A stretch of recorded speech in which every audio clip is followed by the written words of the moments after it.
everybody, to this evening's episode of Relic News. We'll be featuring Jason Simon, born and raised in Pennsylvania. As a child, his parents would take him and his sister out metal detecting. He'll always remember the day his sister found her first buffalo nickel. 8 or 9 years ago, Jay was watching a show called Diggers. Now this got him to purchase his Ace 250. Now he uses his AT Pro and his E-Track. Now if you ask Jay what his favorite find would be, he would have to tell you it's his souvenir badge from the GAR Chicago Encampment 1900. This was the 34th reunion for the Civil War veterans. Now this next find was featured in the Mine Lab success stories. Jay was metal detecting at Farmstead and saw a hill in the distance and decided to go and explore. Now this is where he had found his Spanish 1776 2 real. It just looked like out of place. I mean, this is near the old farmstead I've been hunting, and I found silver, but I'm actually still shaking on this one. Now the farmstead dates to 1860, but I just found what I think is a Spanish real. I can't really ID it. It's not American by any means. He also found a 1778 Connecticut Miller 2D. And let's see if I remember where I seen it. It is, from what I can tell, and I'll have to clean these up obviously, but I'm seeing 1788. Now we will feature Rob Hilt from Facebook. He has recently gotten engaged. Congratulations, Rob. Rob is from West Virginia and has a friend named William Howell who had showed him his metal detecting finds. This was enough to spark his interest for him to purchase his first metal detector.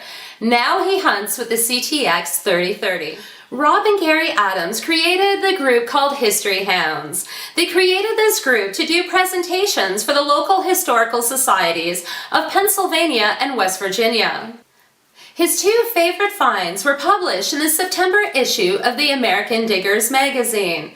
He had found an 1812 Civil War shako hat plate. And at the same site, he had also found an 1812 naval button. Now I'll feature Micheal, formerly known as Ray-Band, on the Canadian Metal Detecting Forum. He is from British Columbia and has been metal detecting since 1970 or 1971. Micheal has found a lot of incredible finds over the years, including a gold Rolex, gold coins, silver coins, and so much more. But his true passion has to be for military memorabilia. Here is one of Micheal's favorite finds. It is a piece of an officer's swagger stick. It is from the 225th Infantry Battalion and made out of silver. Since it's made out of silver, the officer would have had to have purchased it privately. Now if you ask Micheal what his most memorable find is, he would have to tell you it's his Royal Canadian Air Force wrist bracelet that he had found. This wrist bracelet belonged to a soldier that was shot and killed in action while flying his Hawker Hurricane plane. Now here is Eric's debut with Dirty's DigTips of the week.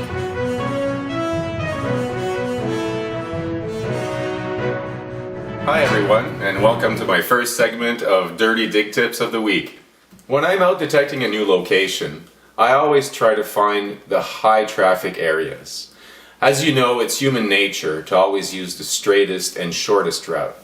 So when I'm out there, I'm looking for straight lines that are connecting the house to the outhouse, the well, the barn, the sheds, the laneway, and I'm also going to focus on those entertainment areas such as the side yard.